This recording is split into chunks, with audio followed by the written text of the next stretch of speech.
Good morning, and thank you for coming to Date with the Cure. I'm Eugenia Welch, president of Alzheimer's San Diego. Today, you will have the special opportunity to hear about the latest in Alzheimer's research directly from the scientists working to find a cure. A link to today's agenda and the speakers' biographies has been entered into the chat. You can pull that up and follow along as we go. On that note, I would like to recognize our esteemed panel for being part of this event today. I want to thank our presenting sponsor, the Sharp Neurocognitive Research Center, as well as our co-sponsors, Elector and Keck School of Medicine at USC Alzheimer's Therapeutic Research Institute. Now I want to tell you a little bit about our organization.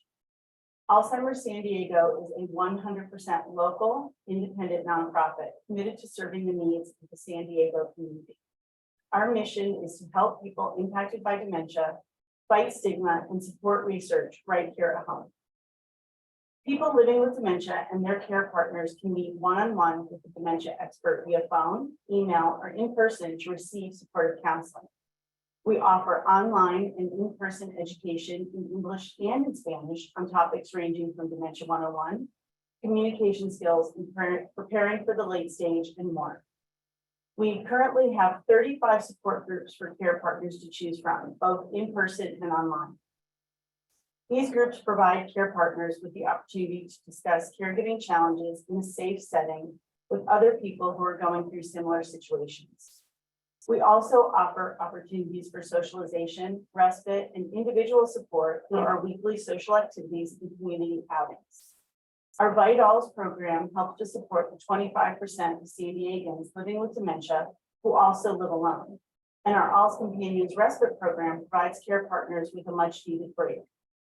All of these life-changing programs are provided free of charge to the community, thanks to the generosity of our donors. And finally, we continue to support local research by matching people with clinical trials and providing grants for our Collaboration for Cure program, which we like to call C4C.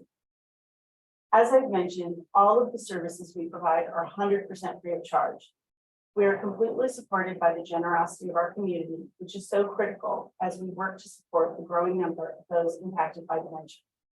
Two of our biggest fundraisers of the year are coming up: our annual motorcycle ride, Rides for Alz, and of course, our annual walk, the Walk for Alz, which we've held for years at beautiful Balboa Park. Whether you prefer a cruise through the streets of San Diego or a walk in Balboa Park, I'm hoping all of you here today will sign up for one of these amazing events. You can learn more about both events at the links in the chat field. The most current numbers available tell us that there are nearly 100,000 San Diegans living with Alzheimer's or another dementia. And as I said earlier, 25% of those diagnosed live alone. That's 25,000 of our neighbors diagnosed with Alzheimer's or another dementia living alone. And unfortunately, we know there are many more people struggling who have not officially been diagnosed. The impacts of dementia are felt across all demographics and impact those of all walks of life, including the almost 300,000 family and friends who are unpaid caregivers. This is why it's so crucial that we find a cure. Progress towards a cure is what we are here today to hear about. So let's get started. It's my great pleasure to introduce today's moderator, Marcella Lee. She's sure to be a familiar face from her role as anchor of 5, 6, and 11 p.m. news on CBS 8. Marcella is also a great friend to Alzheimer's San Diego and has worked hard to raise awareness and educate the community about Alzheimer's and other dementias. Marcella, I turn it over to you. Have to learn how to unmute through the next couple hours. Thanks so much for that warm welcome, Eugenia. I'm really excited to be here this morning. When Eugenia mentioned that I'm a big supporter, it's because my mother, who's now 85, was diagnosed with Alzheimer's disease back in 2019. So we've been going along this journey. In the beginning, I was doing it alone, and then my co-anchor, Carlo Cicchetto, introduced me to Alzheimer's San Diego. He's a board member. And so I'm just so thrilled to be here to learn about advancements in research that can help. You know, it's too late to help my mom, but maybe could help me and other people that are newly diagnosed as we learn more about this disease. All right, before we get underway, I do have a few housekeeping items. Today's program is being broadcast using Zoom webinar, so everyone is muted to reduce background noise and distractions, but we very much want for you to ask your questions and participate. To help us keep track of questions, there's a feature in Zoom webinar called Q&A. Do you see it? There it is. There's a little screen right there. We'd like you to use the Q&A panel. When you click on that button in your control panel, it'll pop up that box that you see with the red arrow. If you have a question for one of our researchers, please type it in and then click send, because we'll be able to see your questions there and we'll answer as many as we can during the Q&A portion of the program. Also, I know in the past when I've moderated, some of the doctors will actually read your questions while maybe someone else is answering and provide almost immediate responses. So that's just fabulous.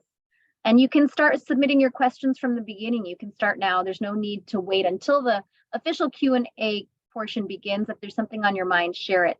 And if there's a specific researcher that you'd like to hear from, you can put that person's name. Everyone has their names underneath their video box. You can put that person's name in the Q&A portion, and that person can answer along with anyone else who feels like they would like to weigh in. And please keep your questions limited to that Q&A box, because there is a chat function. We don't want you to be confused. But in the chat function is where we're going to share the materials and the links that are mentioned here. So we'll keep those separate so your questions don't get lost. Closed captioning is available. You just click the closed captions button in your control panel to turn that on. And this program is being recorded, and a link to the video will be shared early next week along with all the slides that you see here today. So don't feel pressured if you see something that you miss and you want to know about. We'll have it all for you again. I know how important this event is and how many questions you have. It can be difficult separating fact from fiction and doing endless Google searches, and that's why we're so delighted to give you firsthand access, really just a rare chance to get your questions answered directly by these experts. The researchers on this panel are truly extraordinary. They are the reason that a cure for dementia or Alzheimer's could very well be found here in San Diego County. So I'd like to introduce our panelists. You can see their faces and titles right here. Dr. Paul Asen, Director, USC Alzheimer's Therapeutic Research Institute. Dr. James Brewer, Director, UCSD Shiley Marcos Alzheimer's Disease Research Center. Dr. Gerald Chun, Senior Vice President, Neuroscience Drug Discovery, Sanford Burnham Prebys Medical Discovery Institute. Dr. Douglas Galasco, Neurologist and Professor of Neurosciences, UCSD. Dr. Hector Gonzalez, Professor of Neurosciences, UCSD School of Medicine. Dr. Doris Molina Henry, Assistant Professor, Research Neurology, USC Alzheimer's Therapeutic Research Institute. Dr. Michael Plopper, Medical Director, Sharp Clinical Research. And Dr. Sherry Sefji, CFO and Medical Director of Excel Research. And I'm just looking at all of your faces and credentials. It's amazing that, it's a wonder that we won't find a cure in these next 2 hours. We have so many brilliant minds collaborating and together right now. But we do know that your time is valuable, and we thank you so much for being here today. And for our audience members, this really is your chance to get your questions answered directly from some of the most renowned scientists in the world. Again, not by reading a book or scouring the internet, feeling frustrated when you get different answers. You can't quite find the right answer you're looking for. This is really a rare opportunity. So let's begin right now so that you can hear just a little bit from each researcher about what it is they're currently studying.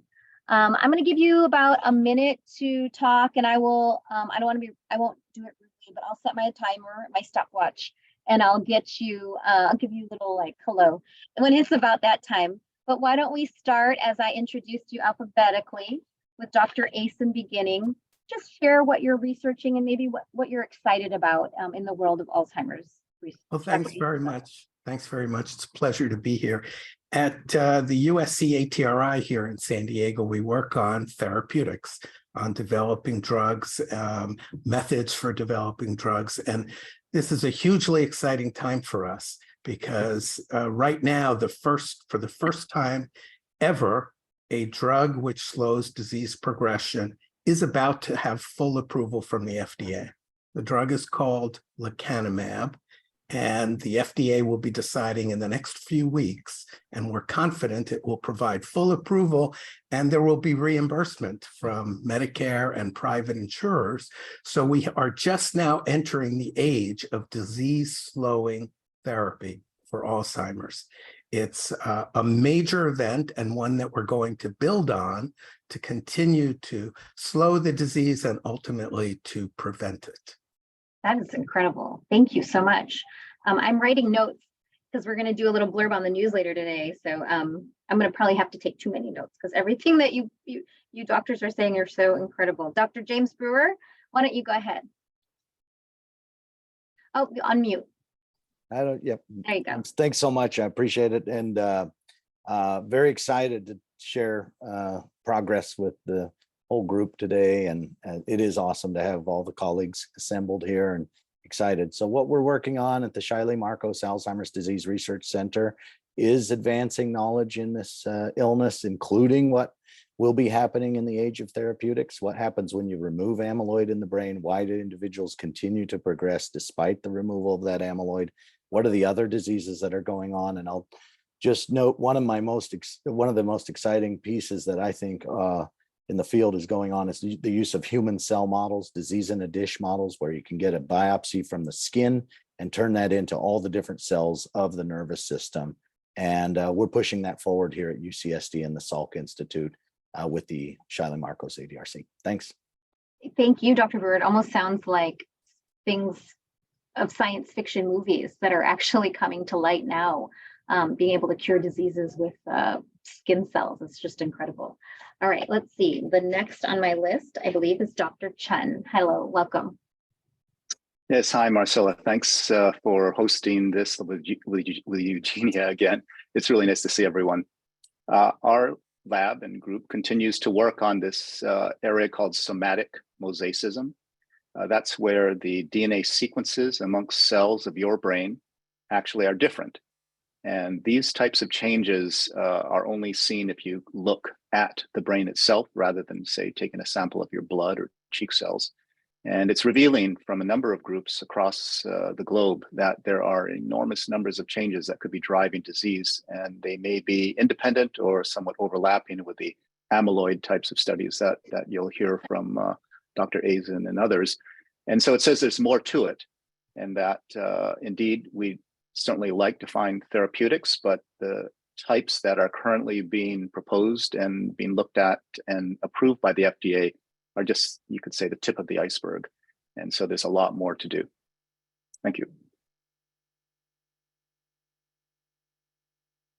Thank you. It's hard to write down all my notes and also keep track. Dr. Glasgow, please give a little bit of information on what you're researching right now. Thanks very much, Marcella. Glad to join everyone this morning. So I'm involved in a number of different areas. One of them is regarding biomarkers, and some of the most exciting developments in recent years has been the ability to be able to use blood tests to diagnose Alzheimer's disease, even at an extremely early stage, and to be able to use them to track progression over time. As an aside, another remarkable development has been developing new tests at this stage for CSF, but maybe for blood in the future, to be able to diagnose Parkinson's disease and Lewy body disorders through a direct test as well.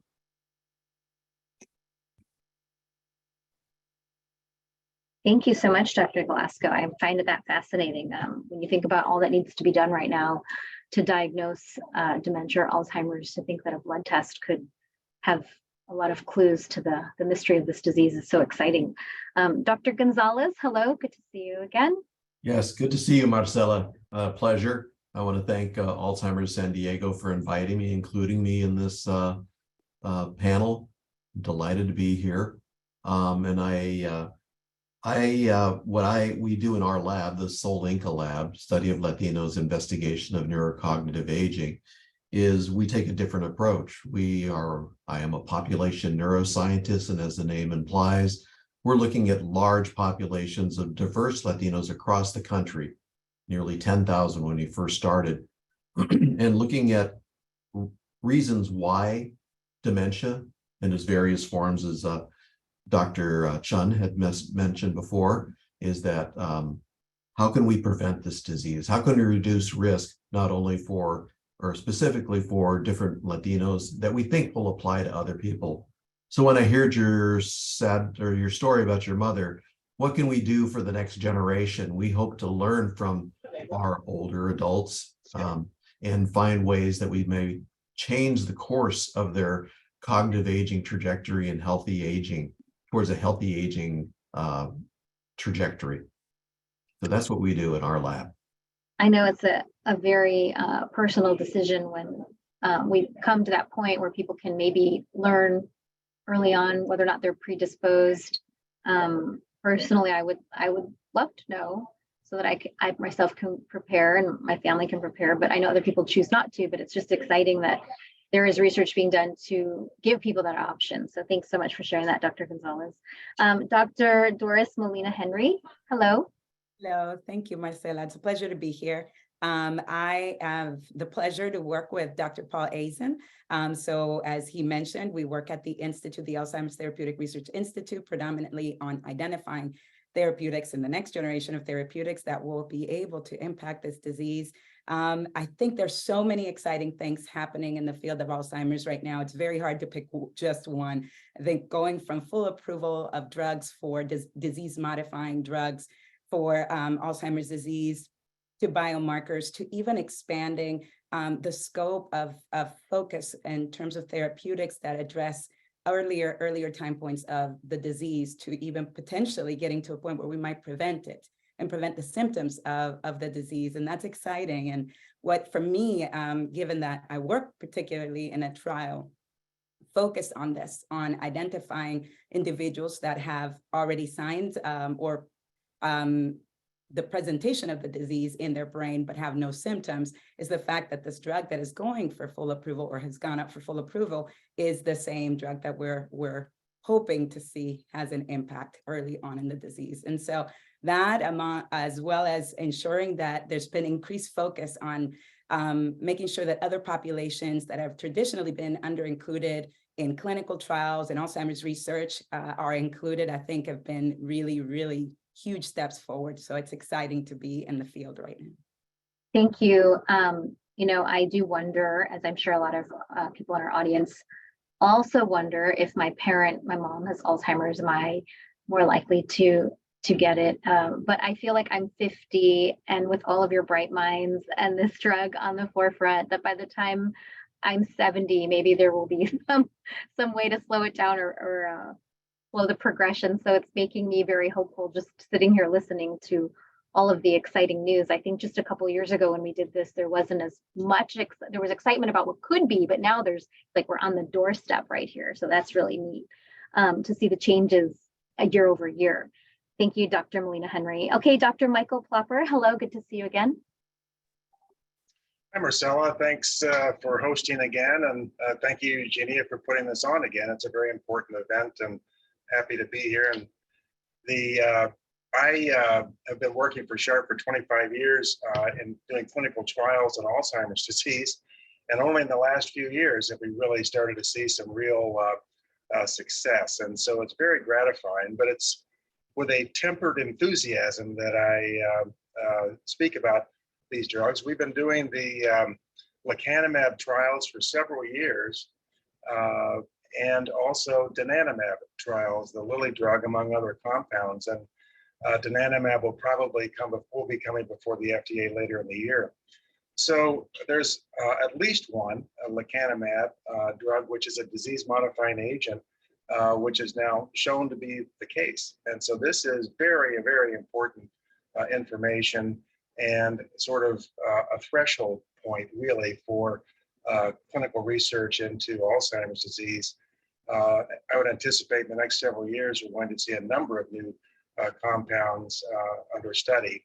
It's such a complex disease that there are turning out to be a number of ways to intervene in this disease, not just amyloid, but a number of other abnormal proteins that are under study. So at any rate, it's an exciting time. I'm glad to be here and look forward to hearing what everybody else has to say.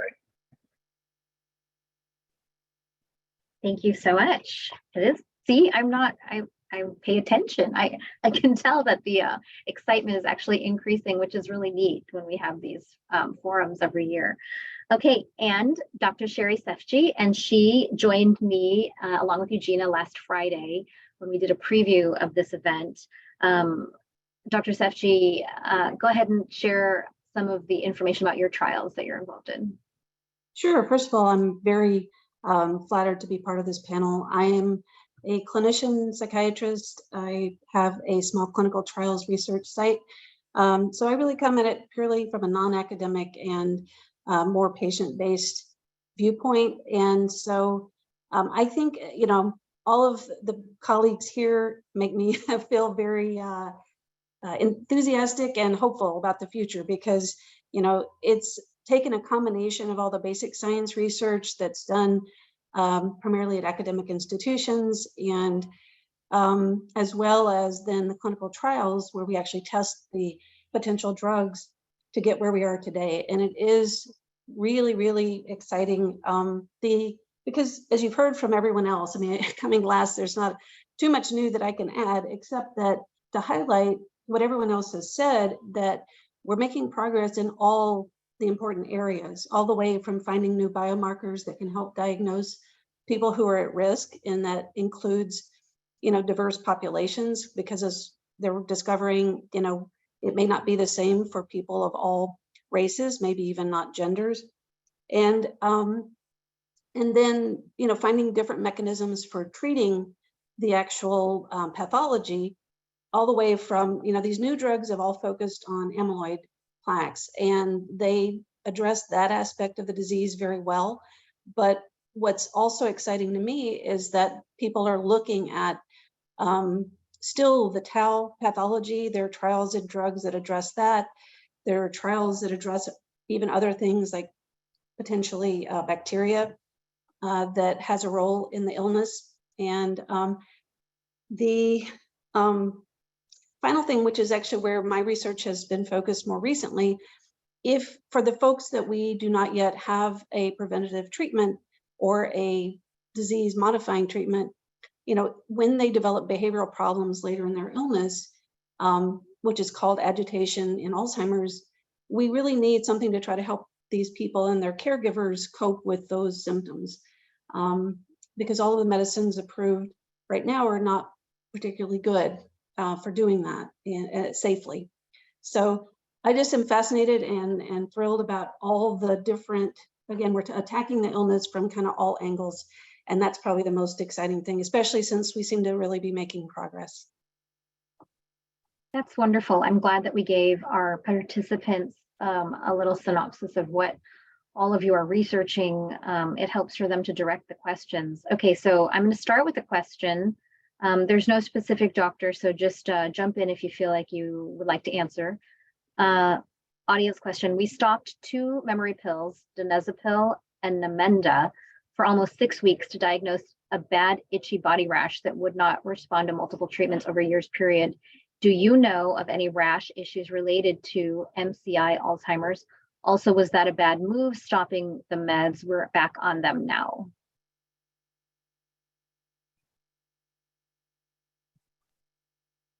Anyone wish to comment on the meds? And then also one thing everyone keeps mentioning therapeutic. Is that like drugs, basically? Yes. Yeah. I'll step in. I saw that one. Not that I have anything to add on the potential allergic reaction, but almost any drug can cause an allergic reaction. So if what you're going to learn from the physician who's helping manage that medication is a careful approach to reintegrating it. The stopping of it, it sounded like, I think I read it as they were not happy with the results of stopping it and they went back on it. That happens a lot in medicine, where we're just kind of we have these tools that we're able to apply, and everybody responds differently to each one. So in your case, the 2 medications were seen as somewhat helpful. In others, they may have too many gastrointestinal or stomach side effects and may not want to stay on it. So really, that's a pretty personal question between you and your doc. And I think there's going to be a lot of questions like that that are going to be asking medical advice, and I'll just say for the group, Doug as well, and a lot of this is going to be personalized, and we would need more than just the question to really get at the full history of it. But Sure, I think that's safest, right, to discuss it with your own doctor, but maybe in general, the participant was just wondering if you've seen any side effects. I know it's so hard just being a caregiver for my mom. When you add a medication and then something changes, you're not sure if it's the medication or maybe she Right. just got a cold or what, it's so hard Yeah. as a caregiver to know. So probably people are just, yeah, one of the trying things we take tried a to do. step Yep. at the- One of the things we tried to do is just change one variable at a time. If you change like a multiple at the same time, it's very hard to That's good navigate advice. what was the thing that changed. So Right, do one thing at a time. That's good advice. thanks.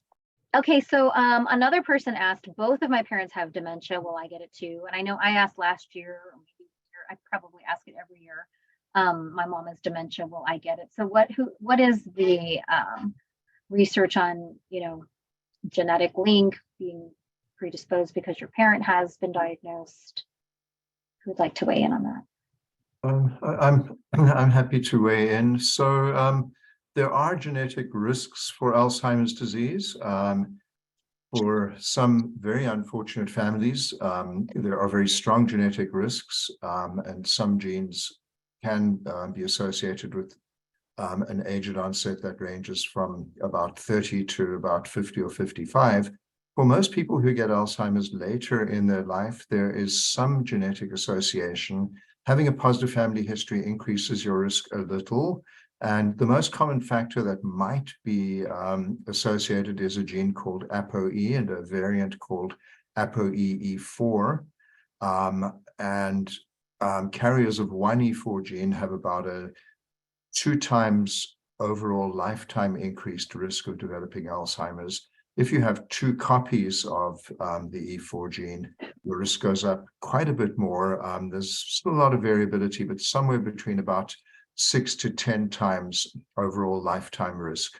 At this stage, we are not recommending doing pre-symptomatic genetic testing in regards to late life Alzheimer's because we don't have a therapy in line, although there are prevention trials, and Dr. Eisen and Plopper could even talk about this, that are looking at people who might have an increased risk for eventually developing Alzheimer's.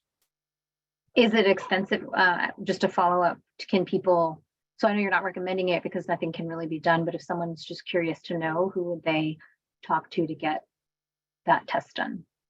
So I think it's worth talking to your doctor, and in particular, someone with some knowledge about Alzheimer's disease.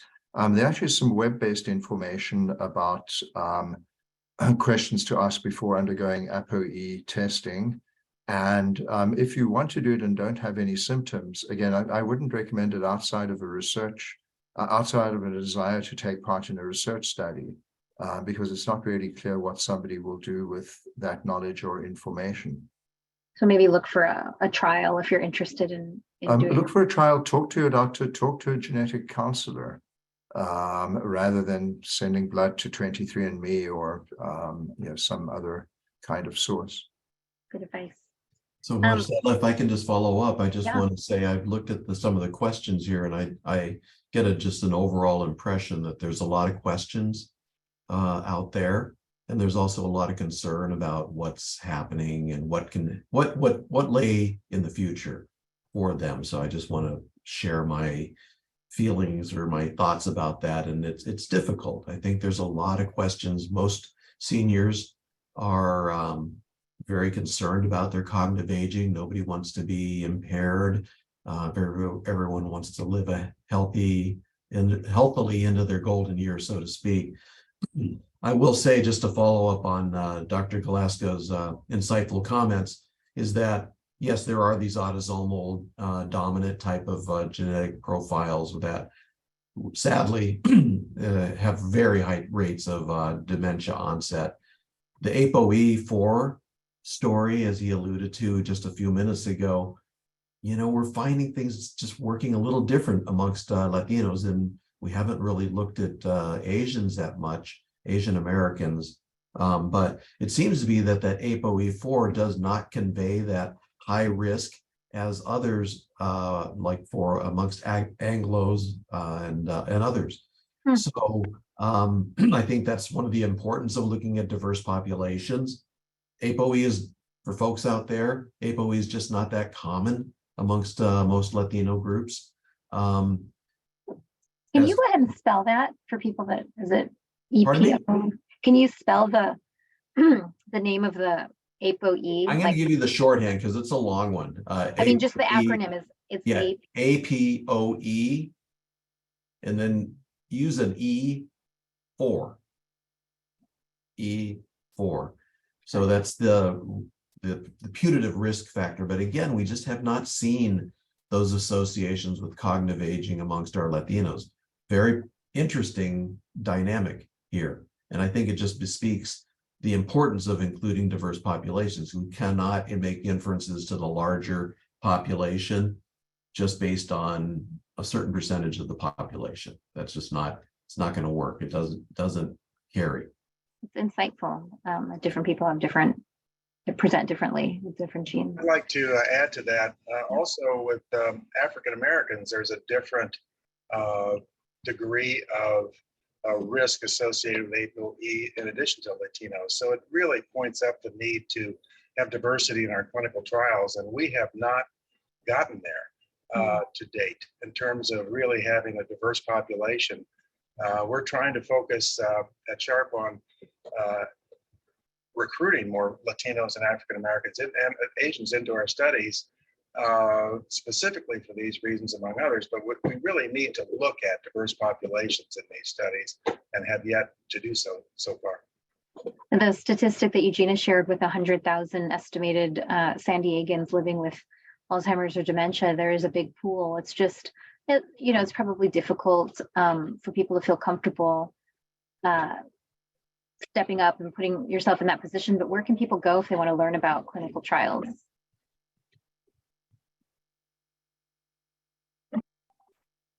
Like one of the very first places one can find that has vetted information is clinicaltrials.gov. Yeah, that's probably the most vetted general national resource that allows you to search by site, location, geographic, and these are all kind of validated trials that are going to be available to you. So that's probably one of the resources, but of course, probably ATRI has a site, and adrc.ucsd.edu also has information about how to access some of the local ones, and I'm sure Sharp and Dr. Plopper's office, but clinicaltrials.gov would be an umbrella over all of that. Okay, that's great. And then for our Sorry, audience members, if you wanted to, maybe take a picture of the screen, because then you can see the doctors' names and where they work, and then maybe go to those web pages to see what information is on those sites. I was remiss in not mentioning Dr. Sherry Shofji also, who has a whole wealth of clinical trials going on as well. I just want to make to underscore what Dr. Brewer was saying, is the vetted, the clinical trials that are have undergone some very extensive review to ensure that they're safe as possible. There's a lot of stuff out there. And again, sensing the, I think, dare I say, desperation amongst a lot of people out there and concern is that desperate measures are sometimes taken. And I think what Dr. Brewer is alluding to is something that we feel confident in endorsing as a good resource for clinical trial information. I certainly do. That's great. Thank you.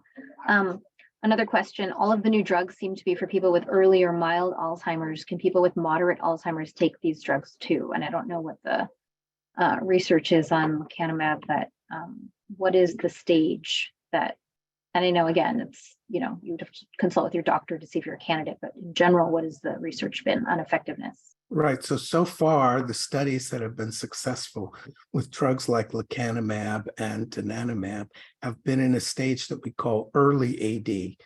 And that means people who have cognitive symptoms, either mild cognitive impairment, which means impairment in memory, but still good function, or mild dementia, the early stage of loss of function in Alzheimer's.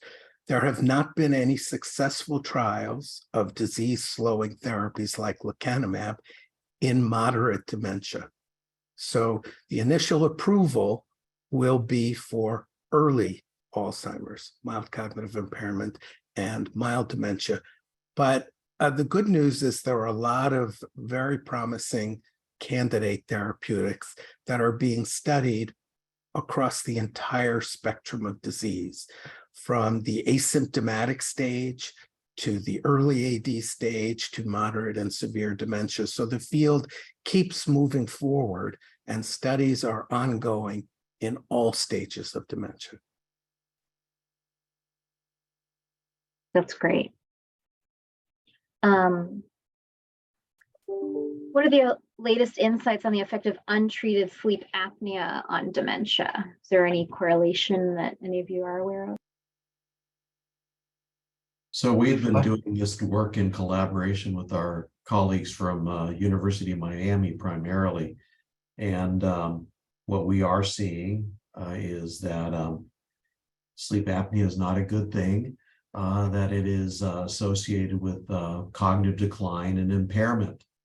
So again, going back to this theme of what can we do to reduce risk for dementia, is that sleep apnea is something that can be treated effectively, and hold that out as one way one could reduce their risk, not only for dementia, but also for heart disease and other really profound, impactful diseases. So it's just good for your health to get that sleep apnea treated. What about sleep in general? Sleep in general, we seem to find a nice happy ground. Somewhere between 7 and 8 hours is what we're seeing in our population data. And that it seems to be that oversleeping, sorry, I know it's a wonderful day to sleep in today with it so gray and cold and wet, but I will say that we seem to think that 7 to 8, once you start getting out into the 9 hours, it seems to be associated with, but these are not like causative. Longer sleep will not cause dementia. Let me just be very clear, but that it is associated with increased risk. So rise and shine, folks. Time to get up. On the topic of sleep, though, there's some very interesting studies, still early days of it, but about the potential clearance of proteins that occurs during sleep through a process called the glymphatic system, that some interesting fluctuations that tend to happen during sleep, and early days, but definitely an interesting area of research that's going on. That's very good to know. I'm very sleep deprived, so I need to keep sleeping more. Someone asked about the link with tinnitus and dementia. I'm not sure that there is a clear link. People have been looking at whether hearing loss, which sometimes is associated with tinnitus, increases overall risk for cognitive problems and dementia. And there actually have been some interventional studies looking at hearing aids that are still in progress. The bottom line is we don't know, but if one has tinnitus or hearing problems that are interfering with communication, they certainly are worth attention and treatment in their own right. One of the things that I feel like I'm speaking too much, so tone me down if I get a little carried away here. But I think that with hearing loss also goes with the loss of interesting cognitive stimulation, keeping an active mind, engaged mind. And that may be one way that hearing loss, perhaps tinnitus, or as Doug would say, tinnitus, can be one way of maybe filtering out some of that cognitive stimulation that you need. So I think that's the kind of the model that we think of when we see associations between hearing loss, cognitive decline, and impairment in our studies. There are also links, questions about links to stress. Can stress trigger the onset of Alzheimer's?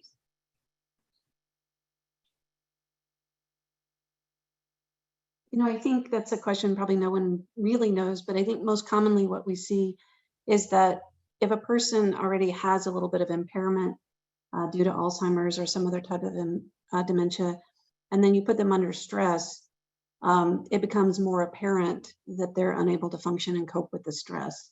Now, we also know that stress is bad for the brain. So yes, it probably plays a role, but most commonly, I think it's more just that people with some impairment are less able to cope with stress, and then people notice their impairment. That makes sense. And June is Alzheimer's and Brain Awareness Month, so it's good to talk about brain health as well. So another question that has to do with what we've been discussing, I just want to read it though. I want to volunteer for Alzheimer's clinical trials. How might I do that? My mother passed away from Alzheimer's and I fear it might be a family trait. So we answered that by going to clinicaltrials.gov and looking around there to see if you might be a candidate. And again, as someone who has a mom with Alzheimer's, I share that fear. So thank you for being brave enough to ask that question. How can I get treatment in the early cognitive memory issue stage instead of waiting until it progresses, since early treatment is the best? Why do I have to wait until it gets worse? I guess that would be, I don't know who's telling you to wait until it gets worse, and you'd have to, again, discuss that with your doctor. It's a personal question, but does any of the researchers, do any of the researchers have an opinion about this question? Yeah, I would definitely say don't wait for it to get worse. The field has advanced in many ways, and as you heard from Doug, there are terrific blood tests now that can make a diagnosis clear and accurate at a very early stage with the mildest of symptoms. And as we have said, the treatments that are being approved now are for early stage disease, including people with very mild symptoms. So talk to your clinician about the mildest symptoms. That's exactly the time to have an evaluation and potentially to have treatments that will slow progression. So don't wait. That's great. Thank you. I don't know what this is, but the Bresden protocol, how has that been able to demonstrate scientifically supported benefits? Who's familiar with that? Yeah, I'm familiar with it. I would not call it a scientific approach. It is a general consideration of lifestyle changes that might be associated with concerns about brain health, but there is not a strong scientific rationale for the Bredesen approach, and I would advise caution in considering that. And I know some of you are reading along and so can anticipate some of the questions. I thank you for that. Does anyone have an opinion? One audience member is writing about the use of CBN as a brain cell flush detox. I don't know what CBN is. I'm sure you all do. Oh, CBN, cannabidiol. Okay. You know, a lot of people recommend various detoxification programs. There is no scientific basis for any such program with regard to brain health or Alzheimer's.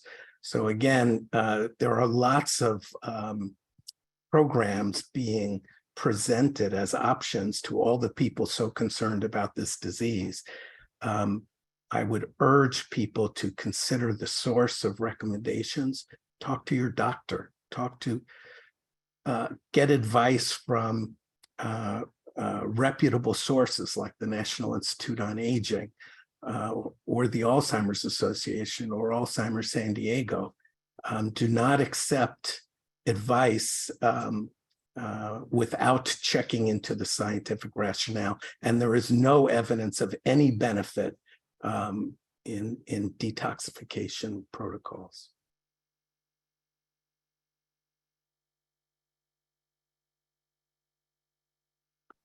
I would just like to add. Marcella, you're muted. Oh, sorry. I was just, so you can add, but also I was just following up with the question about supplements because everyone Googles immediately, you know, oh, it's natural, it can't hurt, maybe it'll help. Ginkgo biloba, vitamin B12, vitamin B9, vitamin B6, vitamin E, DHA, any research that shows that those help.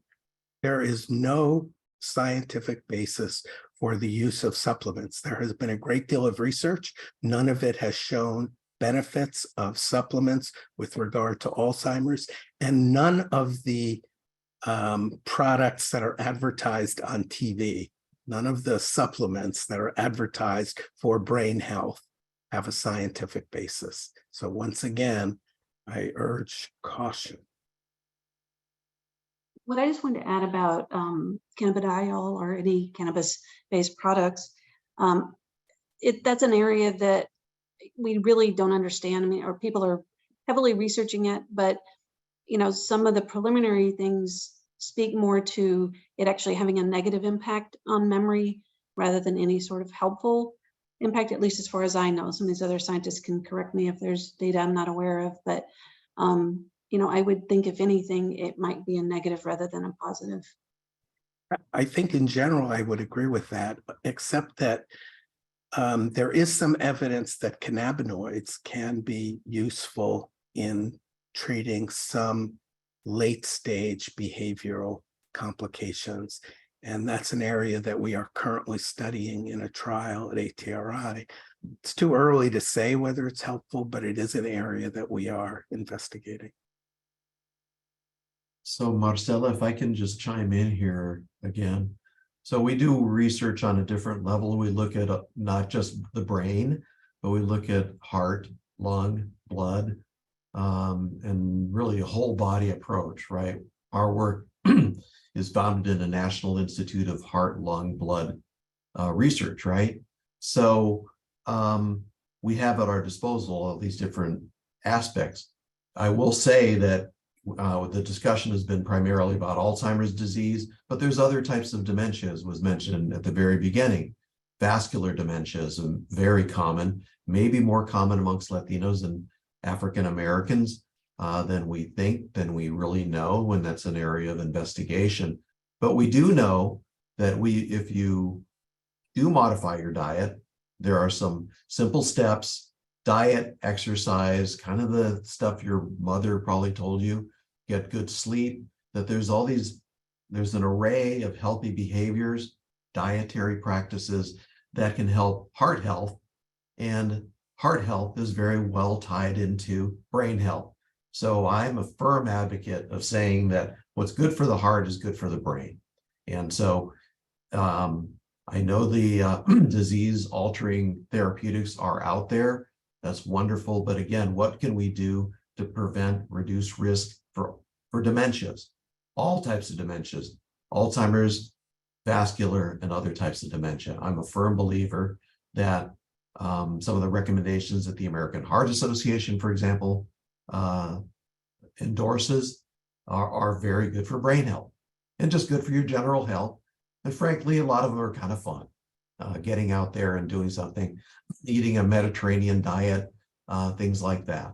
That's what someone From the bad asked stuff. about the Mediterranean diet or the MIND diet, which I looked up, which is the Mediterranean, what does it stand for? Yeah, low fats, lots more whole grains, reducing fats from oils, greasy stuff that tastes oh so good, but are not so good for you or your waistline. If not for your brain, do it for your swimwear come summertime. But a definite correlation between heart health and brain health. So that's important to know. Absolutely. The most demanding organ in our system is the brain, consuming 20% of our output from heart, and the largest portion of oxygen. If that's not working well, your brain's not going to work well. Okay, great. Just to really add, go ahead. Yes, yes. I think there's such an important statement, and I really want to underscore that in the interest of empowerment, because I believe that there's so much negative aspects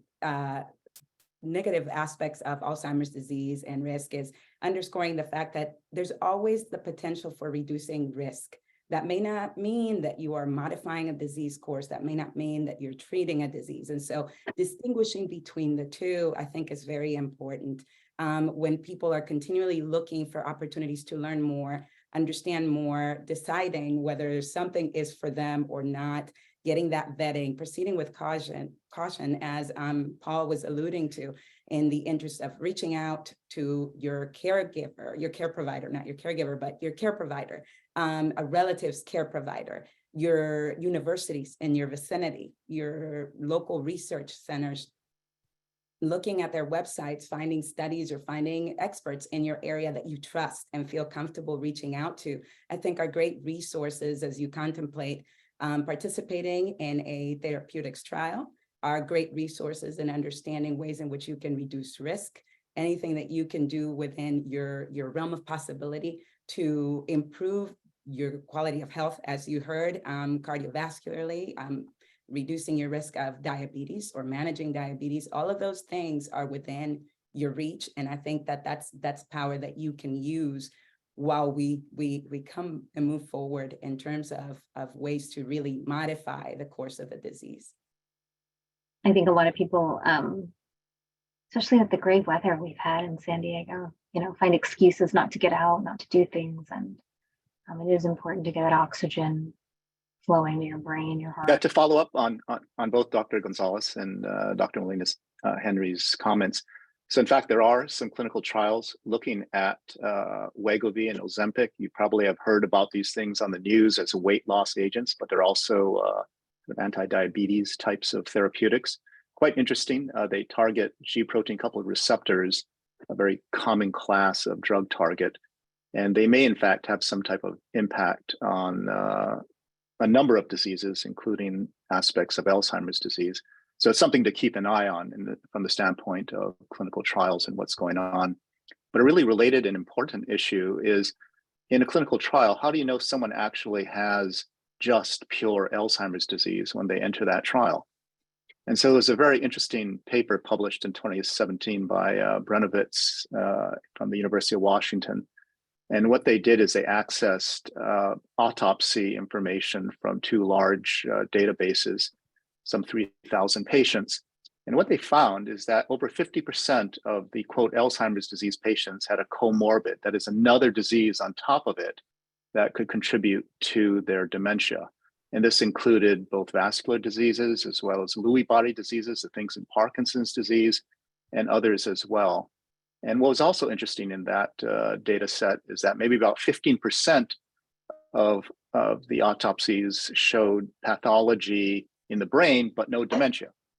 So there's definitely some overlap of things and some ambiguity about who might respond to, say, an anti-amyloid therapy and whether you're actually treating just it or whether there's an underlying additional pathology. And it's something to be very cognizant of, is that you, say, have a demented individual, it may not just be pure amyloid related, or it may have nothing to do with amyloid.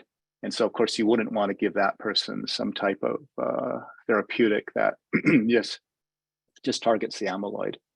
Maybe the last kind of interesting point related to the cannabinoid side of things is that cannabinoids are, of course, the stuff you smoke, so everyone talks about that. But in fact, cannabinoids are within us. There are so-called endogenous cannabinoids. And these are lipid molecules. They're little fat molecules. And once again, they interact through these same types of so-called G protein coupled receptors, these same types of receptors that Wegovy or Ozempic hit, and a number of other agents hit. The issue there is there may be something related to that for folks that are taking these cannabinoid-based, you could call them non-medical therapies or non-medical agents. The problem there is that there have been studies looking at what are called CB1 antagonists. So the cannabinoids are mediated normally by some of these receptors, and one's called CB1. And pharmaceutical companies have actually made products against these. And one of them was approved and then withdrawn later from the market because of suicide risk. And so there's a danger if you look at some of these agents, you think, oh, they're perfectly fine and harmless, but there may be unanticipated adverse events, as we say, that could be dangerous to you. So for any therapeutic in medicine, there has to be this risk benefits analysis that you have with your doctor to make sure you're not putting yourself or your loved ones at additional risk. And that includes the anti-amyloid therapies. There have been deaths in the trials or outside of the trials. So, and that's something that the clinicians can certainly clarify.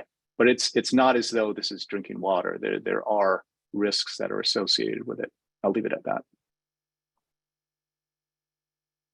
To follow up on that, someone was asking about, and someone mentioned Parkinson's, but in the autopsy report. So someone's asking, is Bell palsy or other palsies a precursor to dementia, Alzheimer's, and or Parkinson's? And I guess, I don't know if it's just still unknown, the relationship between those diseases or comorbidities. So Alzheimer's and Parkinson's in their purest forms are different disorders. There are different proteins and different nerve cell types that are vulnerable. However, as Dr. Chun mentioned, we often see multiple pathologies if we follow people with dementia, particularly late life dementia, all the way to autopsy. And a percentage of people who have what looks like primarily Alzheimer's disease also have the accumulation of the protein that builds up in Parkinson's called alpha-synuclein. There's some research that suggests that sometimes people who have multiple proteins building up have faster progression than people who have only one. But these are early days in terms of trying to understand all of these different pathways and their full significance. And at the moment, the treatments that are being developed are all focusing on, single disorders and single diseases, because in principle, that's the most straightforward and cleanest way that we can try to achieve some therapeutic successes. Maybe one additional thing to add here, and Dr. Glasgow is a world expert in that type of research, and it's that if you are planning to take some of these new therapeutics, going to an academic medical center is probably the best place to look at such therapeutics, because they have the expertise.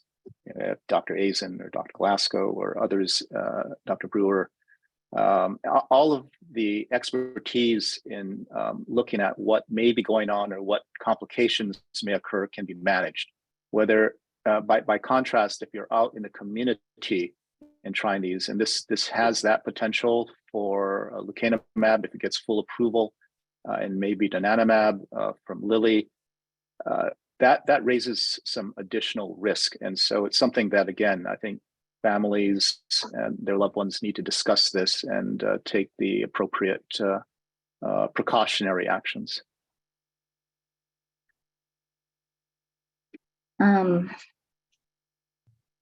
That is great advice. I'm just going through the rest of the questions.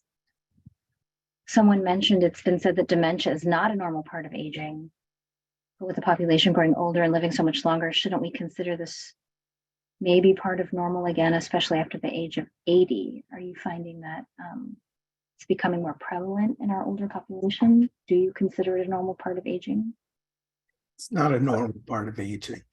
Alzheimer's is a specific disease. It's got specific abnormalities in the brain, what we call plaques and tangles. Aging is the most important risk factor for Alzheimer's, so the prevalence of Alzheimer's increases as you get older.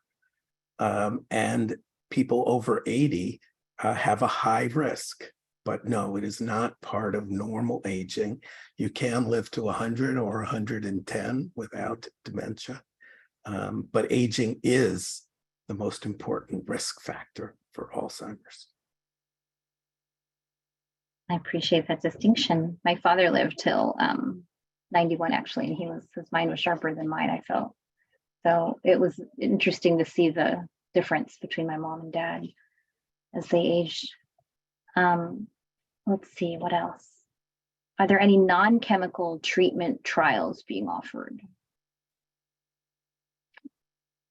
Yeah, there are many trials, which is great, because we need to test in a scientific way all plausible therapeutic approaches, whether it's a drug, whether it's a diet, whether it's an exercise routine.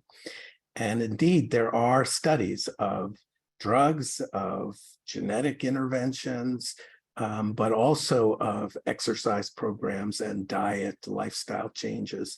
The guidance that we give to people should come from randomized controlled trials. But those trials can be extended to non-drug interventions. And that's how we should make our recommendations to everybody. I think it's a good effort. Oh, sorry. There's a big effort called the Fingers Trial. I think Dr. Azen was alluding to that, is that it's a host of various behavioral dietary practices that that's prescribed, that we have great hope for reducing risk. We've followed people since their middle age, like in their 40s. The time to engage in these healthy behaviors, healthy heart, healthy brain behaviors, isn't at age 65. It's in your 40s, if not earlier, for a healthy life trajectory. So there are these non-drug, or trials out there. And I have, great hopes that this will also reduce risk. I put in the chat a link to the American Heart Association's Life Simple Sevens. It's a cute name, and I just ask, or I would like to share that with others as a model for what one can do. Top of the list: if you smoke, don't smoke. I think someone just asked, since you mentioned smoking, what about alcohol consumption? Is there a link? Someone's asking, is there too much? How much is too much? There used to be a lot of talk about moderate alcohol being good for you. It really appears that there are not significant benefits to any amount of alcohol. Excessive alcohol can cause its own form of dementia. So alcohol is a brain toxin, and excess use of alcohol over a long period of time can cause an alcoholic dementia. So there is not really strong evidence of any benefit of any level of alcohol, but excessive alcohol is certainly dangerous to your brain.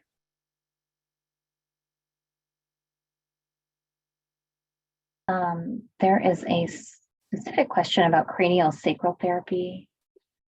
Is anyone familiar with trials regarding that? This user says that his brother was not able to string a sentence together until he took him to cranial sacral therapy, and that helped him with his talking. There will be anecdotes of benefit of every intervention because symptoms related to the brain fluctuate. There is no scientific basis for craniosacral interventions with regard to Alzheimer's or any brain disease. A couple questions about lecanemab. Someone mentioned an age, and then any known side effects. What age, what stage of dementia? Is there an age? I'm curious, is there an age minimum, and are there side effects? Yeah, so lecanemab is going to be approved for early dementia. That's the stage. That for early Alzheimer's that we talked about, that's mild cognitive impairment and mild dementia related to Alzheimer's disease with amyloid accumulation in brain. That's what it's going to be approved for. The age range in the trials was from 55 and older. There may not be, we don't know what the final label will look like, but there may not be any age restriction, but there is certainly a restriction to early stage Alzheimer's. There are risks, as Gerald was talking about, with removing amyloid from brain. So just to step back for a second, amyloid is the first protein abnormality that begins the Alzheimer's process and drives the Alzheimer's process. And the drugs like lecanemab and donanemab attack the amyloid and actually remove amyloid from brain. They can normalize the level of amyloid in brain, but removing amyloid does carry some risk. As the amyloid is removed, it can cause abnormalities in blood vessels and leakage in blood vessels and swelling in areas of the brain. This has to be monitored. And that's why people who prescribe lecanemab have to follow guidelines. The guidelines are available. They're in the package insert. There are published articles providing guidelines, but people must be monitored for these side effects. When people are monitored appropriately, the drug is beneficial. The risks are outweighed by the benefits. That's why these drugs are going to be fully approved. But yes, there are risks, and they should be used by experienced clinicians. I guess a follow-up question to that, someone asked, is once an amyloid is removed from the brain by neurotherapeutic agents, how long does it take for it to reaccumulate? Will PET imaging be used to monitor reaccumulation? How often will drug readministration be required once amyloid is removed? I guess for lecanemab in particular, is it something that while being monitored you go off of when? Yeah, so that's a really great question, and we have some information, but we need more experience to fully address this question. The two drugs that are headed for approval, first is lecanemab and then it's donanemab, and they're actually handled differently with regard to this question. How long do you treat? When do you stop? Does the amyloid accumulate? What we know is that the benefits actually seem to extend even after you stop the drugs, but how long do the benefits extend is not completely worked out. The recommendation for lecanemab is likely to be that the drug can be continued as long as someone is at the stage at which the drug has shown benefit. Again, the early AD stage. It's a little different with donanemab, the next drug that we expect to be approved. There has been a recommendation that once the amyloid is gone, you just stop the drug. With both lecanemab and donanemab, it takes years to reaccumulate amyloid, but the amyloid does come back. We are still working out the details of whether we should just reduce the frequency of administration, or there can be a gap, or maybe we can use other drugs to extend the benefits. These are still being worked out in ongoing clinical trials. It's a great question that is still under investigation. And just to add to that discussion, and it's really a fascinating area from the standpoint of drug development and new therapeutics, but it's also a problematic one in that what's driving a lot of the approval, and this was especially the case in the previous aducanumab from Biogen, is the reliance on these amyloid biomarkers, or seeing the clearance of amyloid as sort of the raison d'etre for accepting that these are producing meaningful change. But I think even in the case of the lecanemab analyses, in the publication, there was a comment this in the New England Journal of Medicine that a definition of clinically meaningful effects in the primary endpoints, that's the thing you're trying to hit. So in that trial, the primary endpoint wasn't, you're out there walking around and you're doing great. It was actually more of a group of measurements, the CDR-SB, and these are a clinical dementia scale that one looks at that changes. And yes, it absolutely hit statistical significance, and I'm sure it'll be the same analogous types of changes in donanemab, although they're even using a different scale, so it's also a little hard to compare apples to apples. But the question remains as to what does this mean for the day-to-day life of that individual, and that remains to be seen. And this will be fantastic as these drugs unwind to have a clear look at, does this really allow a person to be, say, independent longer and to be able to function better? These remain an important aspect. So if the answer to that is yes, then absolutely, these would be things you'd want to do, provided that you don't have a lot of adverse events associated with it. And all of this is going to come out, as these drugs are administered to larger populations of patients. So if I can, I'd like to respectfully disagree a bit with Gerald's comment. We know a lot about the effects of amyloid removal now, and we know that there is disease slowing with these drugs. And we know that at the early stage of Alzheimer's, drugs like lecanemab and donanemab slow disease progression by about 30% in the early stage of AD. It's not just on one measure, it's on all measures. It's not just on cognition and memory, it's on every measure of disease progression, biologic, cognitive, and clinical. These drugs slow progression by about 30%. And what that means is that if you treat for 3 or 4 years during this early stage, you are going to delay loss of function by a year or more.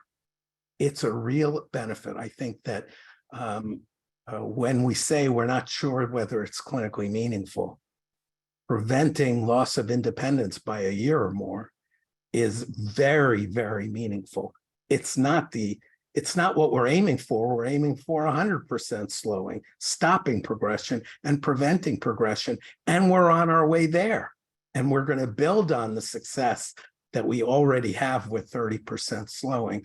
But I do not think it's reasonable to question the clinical meaningfulness of a 30% slowing of Alzheimer's disease, which is what we have proven with these drugs. So I will disagree with that respectfully and point out that that is what was written in the New England Journal of Medicine article. I will also point out that aducanumab, which kind of met the same types of criteria, had a second clinical trial that was negative. So there's that's why point I want to make is that there's clearly ambiguity in this entire field. Now, these are not the first anti-amyloid approaches. They've been around probably 100 trials that have looked at different aspects of it. So, and now I'm not doing the trials, and Paul is. So from that standpoint, but also Paul is pursuing them. So that produces a different outlook on how one views the data. Yeah, again, we have a lot to learn and a lot more progress is needed, but for the 2 drugs that are going to be fully approved, we expect, not aducanumab, but lecanemab and donanemab, they are proven to slow disease progression by about 30%, which I think is a great benefit to all the millions of people with early stage Alzheimer's. Is that across all people who've taken them? And one audience member asked specifically, how many years have you been treating patients with this drug? You said that there's like how many years of data is there? And then I think you already touched on the percentage of patients. Well, I don't know, who have received no benefit. What does a 30% reduction really mean? These are important questions. The trials for lecanemab were 18 months long, but the experience with lecanemab, so after the trials, many people, hundreds of people continued therapy. The experience is now many years long with lecanemab and with the other drugs in the class that are moving forward. And so we know a lot about how to use these drugs safely, and there are risks, and we must monitor the risks, and clinicians must discuss those risks with candidates for these therapies. But we have years of experience in a significant number of people. And I believe that while we should always be cautious and consider risks and benefits, these drugs represent a major breakthrough that will have significant benefits for millions of people. So with all these caveats, and as we continue to do this work, I think the benefits are clear. Yeah, just to add to a little more about the caveats. I mean, these are, it's a tremendous body of work. I would agree with Dr. Azen that 30% effects are recognizable over time, at least. The effect at least in the published aducanumab trial, was not uniform across everybody. And we are going to need more data to understand things more fully. There were some differences in people who were carriers of the ApoE gene, in particular, people who were double carriers had a higher risk of side effects and didn't seem to do quite as well, although that might be just because of a quirk of when you start slicing and dicing trials into subsets, that's what you see, but we definitely do need some more information. And then there are some people for whom lecanemab who are on blood thinners. There may be some other medical contraindications and so forth. And so these are drugs that are going to need to be managed by people who have a fair amount of expertise and also a support system to allow the drugs to be given safely as time goes by.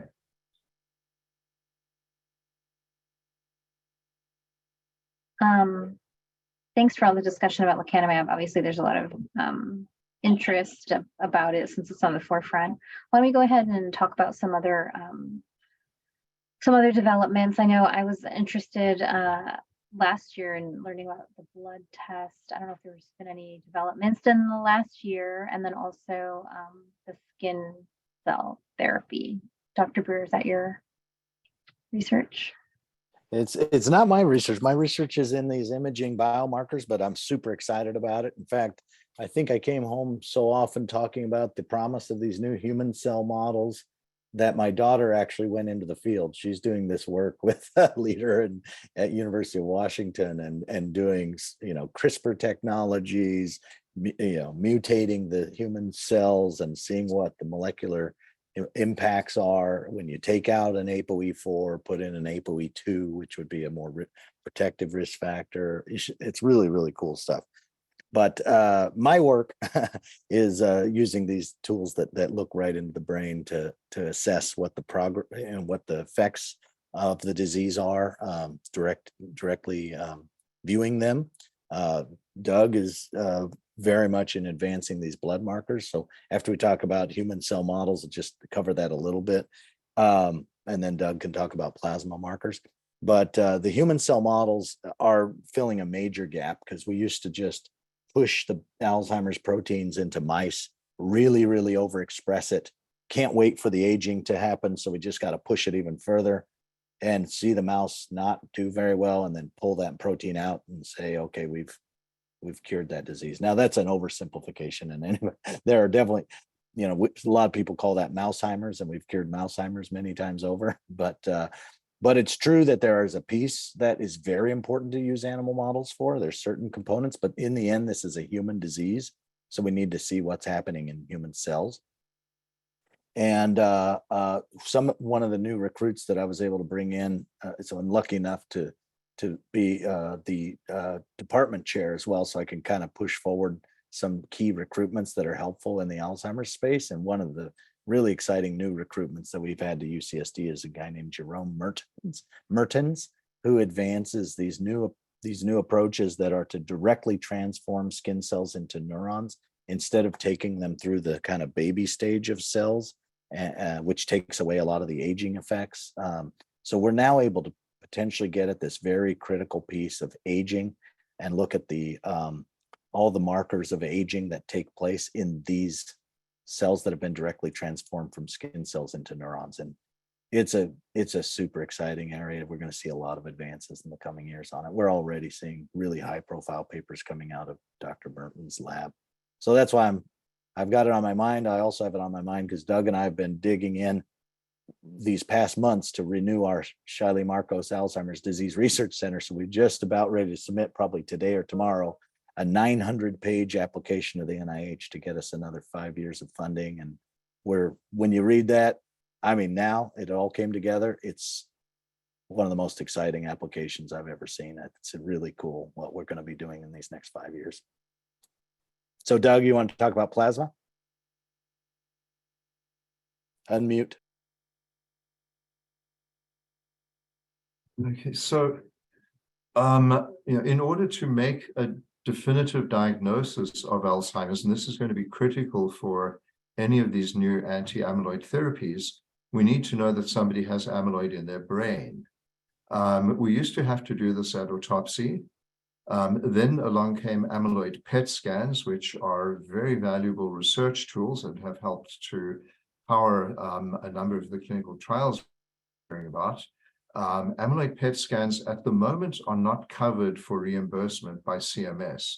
We don't know if this is going to change after disease-modifying drugs are approved. But at the moment, an amyloid PET scan would cost over $5,000. A lumbar puncture is cheaper, and we do them all the time. They are not extremely difficult. There's all sorts of rumors out there about particularly bad effects after lumbar punctures, but case are convenient. And so if there's some other way to diagnose the brain, that would be preferable. And so in the last few years, a number of super sensitive tests have been developed to detect some of the proteins we've only been able to measure in CSF in the blood. And a number of these have been studied in many, many patients, probably hundreds or thousands of patients, calibrated against CSF biomarkers, against amyloid PET, against tau PET scans, and against autopsy. And so we have a pretty good idea about how they work. At the moment, none of them has had FDA approval.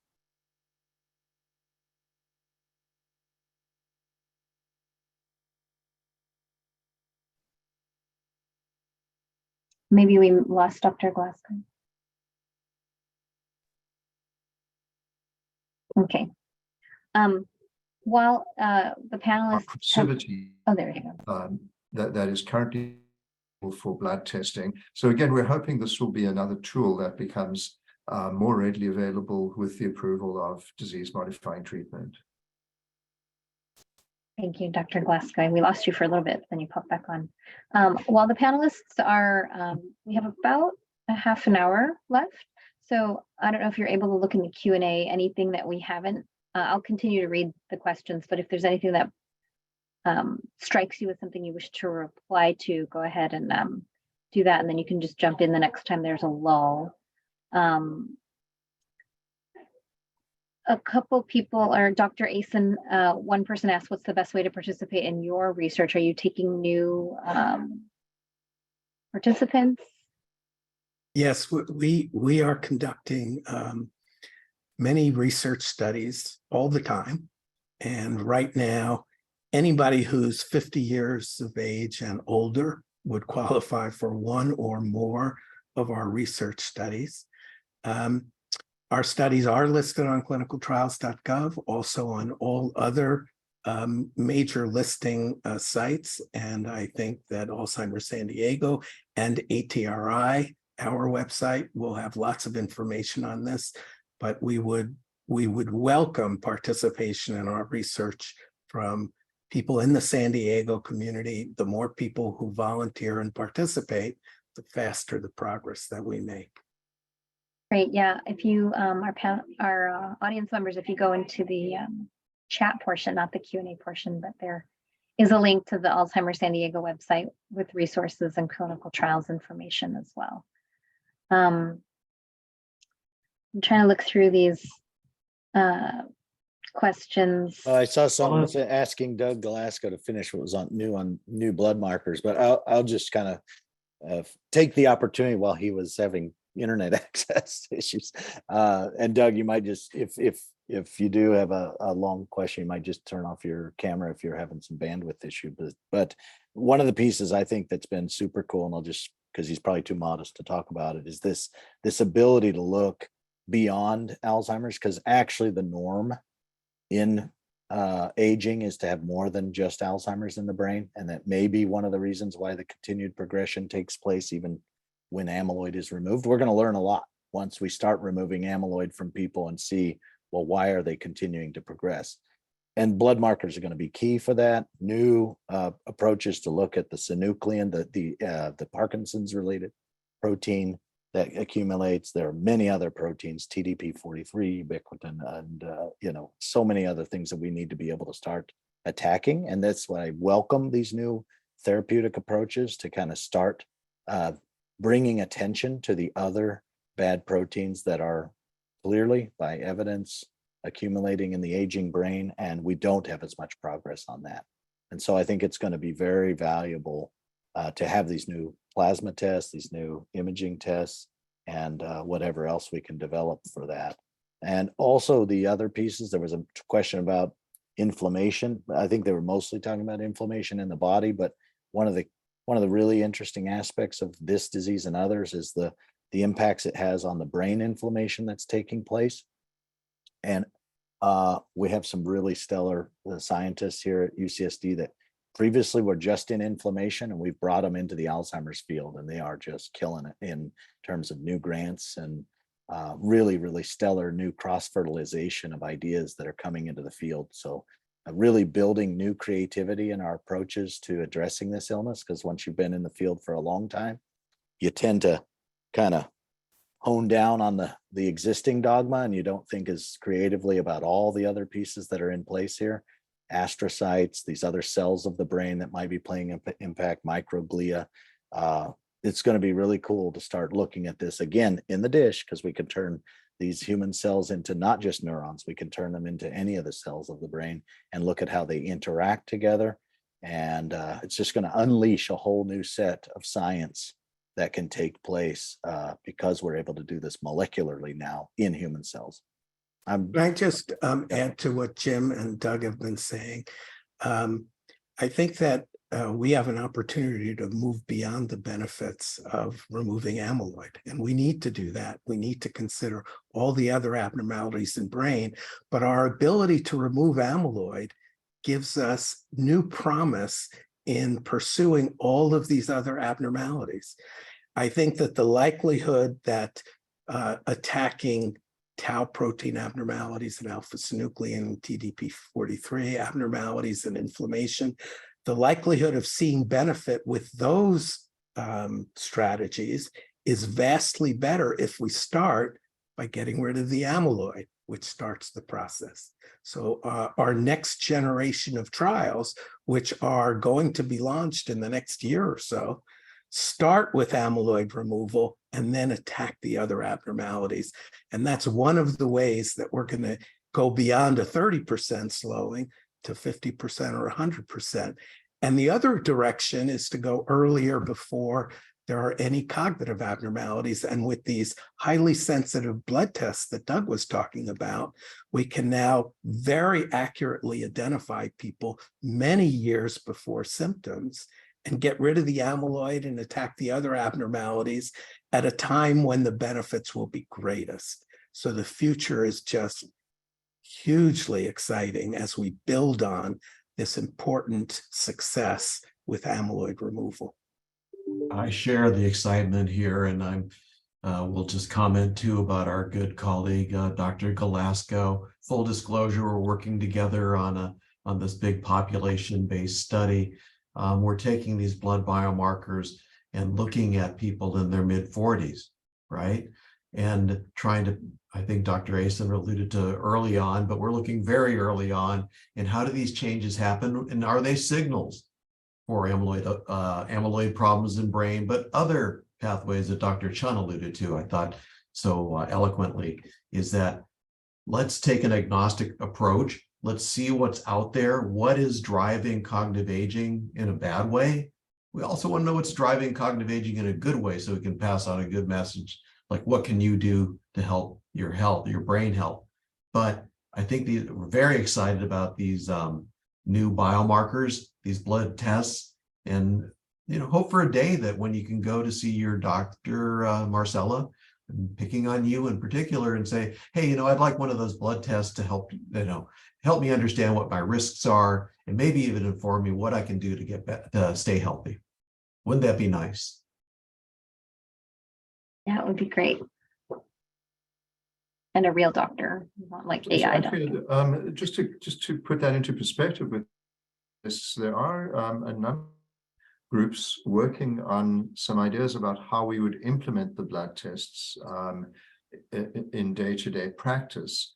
And it's not clear. I think in the best of worlds, we would want people to have some kind of assessment first.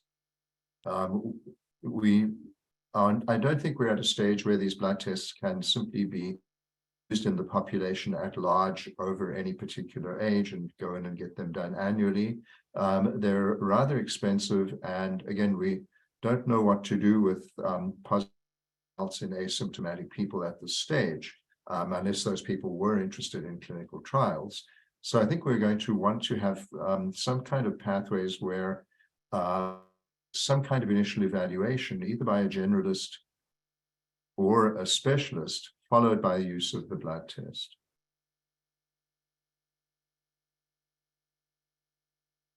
Someone asked, why is it important for people of various ethnicities to be part of research? How can individuals who identify as people of color participate? I feel like we covered that earlier in the seminar, so this will be posted again.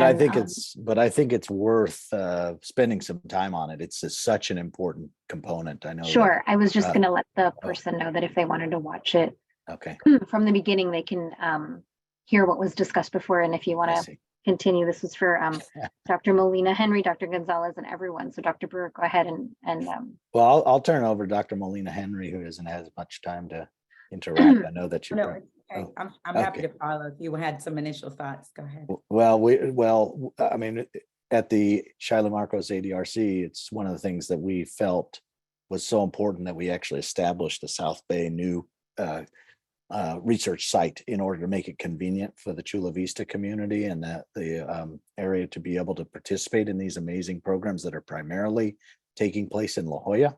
And once we started making those inroads, you know, I was spending a lot of time commuting down to Chula Vista to talk to my colleagues. And I said, well, of course they're not participating in La Jolla studies. This is like going to Orange County. I mean, you just want to drive for sometimes an hour just to go participate in research. So we needed to really put into place an approach that would be more convenient to the individuals that are to do this work within the community. And we're trying to expand that even further because we know La Jolla is not as diverse as we'd like it to be. San Diego is quite diverse, but La Jolla is not very diverse. So we need to extend our reach to really impact the full gamut of populations across San Diego and otherwise. That's wonderful that you dedicated a new center down there. And just for the viewer, the audience member that asked, some of the panelists were talking earlier about how different genes, right, react differently, which is just fascinating. I mean, I always say to those groups that, you know, that are diverse groups, I say, the reason we're studying ApoE4 is because the white Europeans have been participating in studies, and that is the gene that mostly impacts the white Europeans. And if you don't get in the game, your population is going to be left out. We're going to be, and you're spending your tax dollars to the NIH to study a white European gene that is not relevant to you. And hopefully that motivates them to say, well, I better get in this game and start participating because we're being misled by having non-diverse research taking place. Yeah, and I want to just follow up with what Jim said is that get in the game, sure. I mean, and I think that's an important aspect, participation on the individual level, the group level, what have you. But I think what Jim is saying also is let's take it to the people where they live. Let's make it a lot more convenient.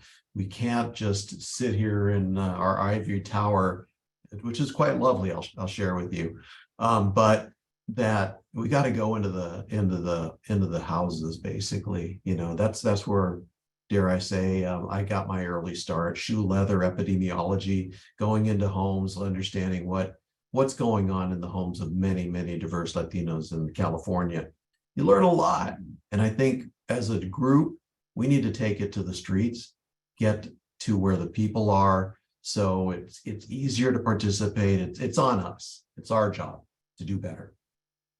I'll let Dr. Molina Henry answer, but I do want to ask, are there statistics on, I'm sure there are statistics on everything, but on the number of, like, the percentage, is there a higher percentage of the Latino or African-American or Black or Chinese, Asian population? We don't know enough about Asian Americans, but thus far, I think as Dr. Molina Henry might say, is that the risk is higher amongst African Americans and Latinos. This is a problem. And as Jim said, we haven't been in the game. to quote him, as long. We're getting in the game. We're trying to make it more representative, our research.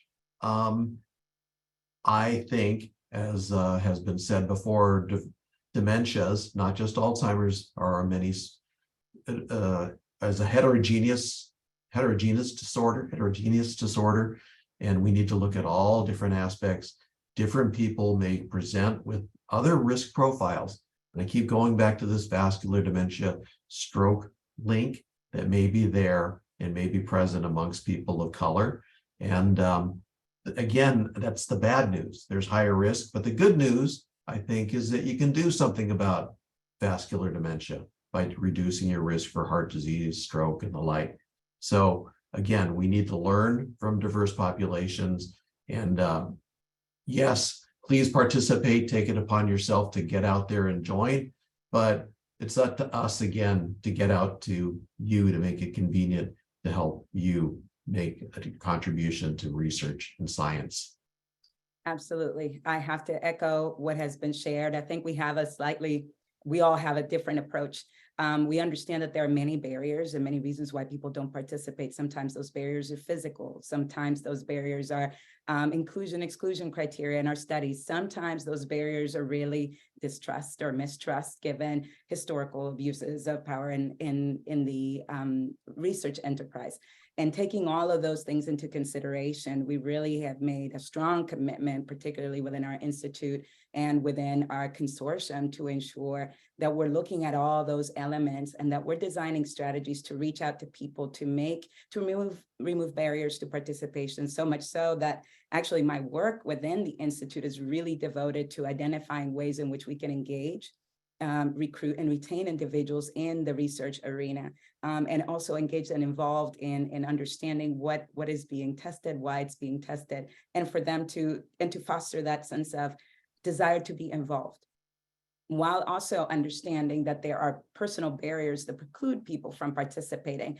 And that speaks to the fact that we clearly understand that having this representation is imperative to the generalizability of findings. It also helps us understand and address future questions related to how we will design therapeutics that may treat not just one population, but another. So when we were earlier on in the session, I talked about some of the things that were exciting to me, and I highlight that again, is the fact that we have recognized the importance of this and really invested.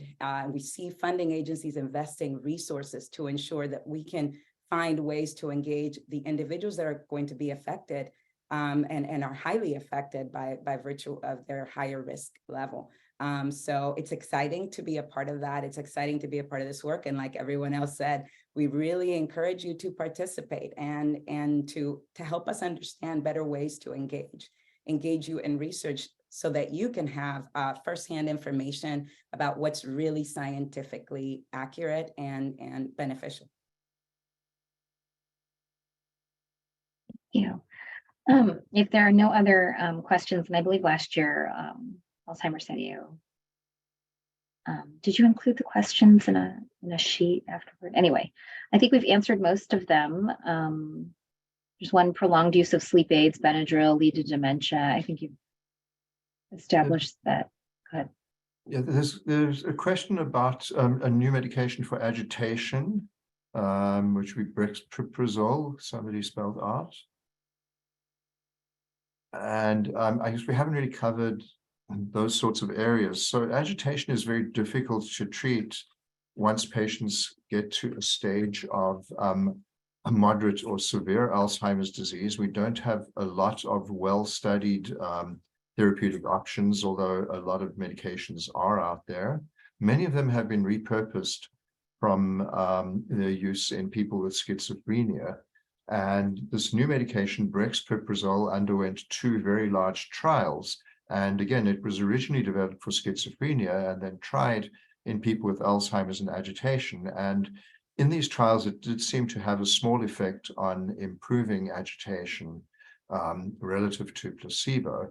So it's going to represent another option or choice for us. Having said that, it's a very similar drug to one that's already been out there called aripiprazole.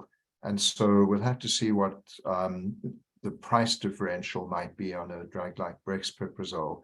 Unfortunately, there have not been any radically new developments in drugs or other things to treat symptoms such as agitation or insomnia or problems like that. Marcella, I'm sorry, go ahead, please. Just regarding those medications used to treat the agitation, there are a lot of medications that are being developed, mostly because the brexpiprazole, which as he said was originally created to treat schizophrenia, all of those medications are called antipsychotics. Those and other meds that are used to treat agitation, even though that's not what they were developed for, carry an increased risk of those people having a higher rate of dying. That doesn't mean the drugs cause their death. It's just a global black box warning about all of those type of medications. But I think that speaks to the fact that we need to find better medications to help people cope with those behavioral disorders that occur later in the disorder. Yeah, and I just wanted to make a comment. I've seen a couple questions about diabetes, type 3 diabetes and the like, and this is something we're very interested in our work in the Solinka program, is that I've done many community engagement sessions, and I start talking about dementia, and I see hands raised about, well, what about diabetes? What about diabetes? Diabetes is a big problem affecting African Americans as well as Latinos. It seems to be a bigger problem amongst Latinos because we're unable to get treatment or we're unaware of the diabetes. One of the questions was, is there a relationship with Alzheimer's? Specifically Alzheimer's, I don't know, but there are associations between diabetes, stroke, and dementia. Clearly, we see an increased risk for MCI among our people with diabetes, especially the longer they've had diabetes. There is also a question about type 3 diabetes, this hypothesis that is out there suggesting that nerve cells, neurons, become less sensitive to insulin, not unlike type 2 diabetes, where sensitivity to insulin is reduced in people with diabetes. So yes, there are connections. Yes, there are things you can do about it. You can see your general practitioner. There's wonderful, clear guidelines for people with diabetes or elevated sugars in their blood that is, again, going to be good for your heart and also good for your mind as well. So there are connections, and these are things you can do about reducing your risk for dementia, maybe Alzheimer's. Thank you so much. I'm going to have you all close kind of the similar way that we opened, just with your final thoughts. And one audience member asked, what can you foresee in the next 5 to 10 years in terms of dementia cure, prevention, symptom management? I'm really just being involved with Alzheimer's San Diego for the last 4 years.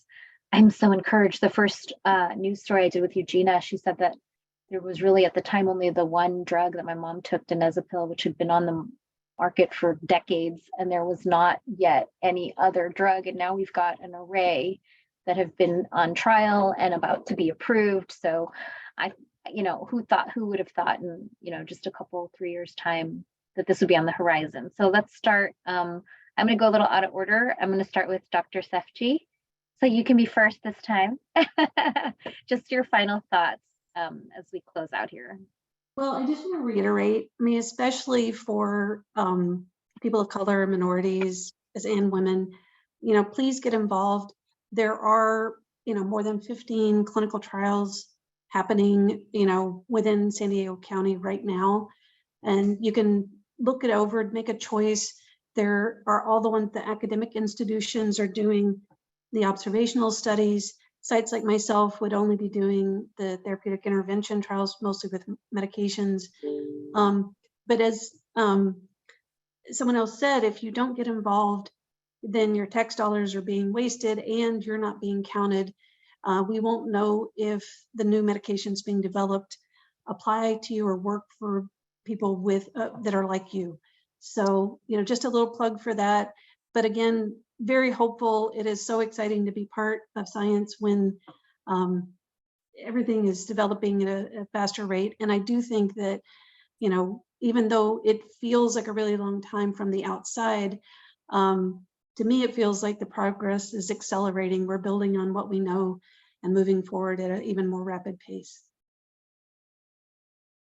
Thank you so much. I did just, by the way, I was curious. I went on to clinicaltrials.gov and put in Alzheimer's City of San Diego, and there's a bunch that pop up. They show recruiting and completed. So it'd be worth your time if you're in the audience and you are interested in that.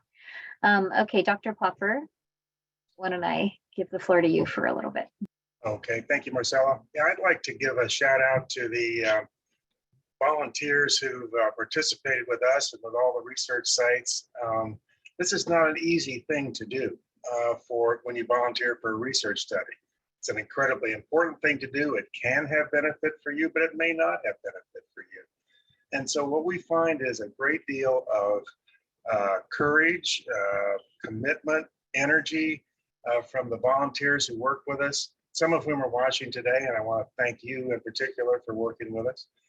And our study partners. We don't do these studies without an identified study partner, who's somebody who knows the person intimately and can report on them. And so they're as committed as well. And so it's just very gratifying to see people so committed, and including the lecanemab study we're doing for people who are preclinical, in that they do not have current symptoms, but they are positive for amyloid on PET scan.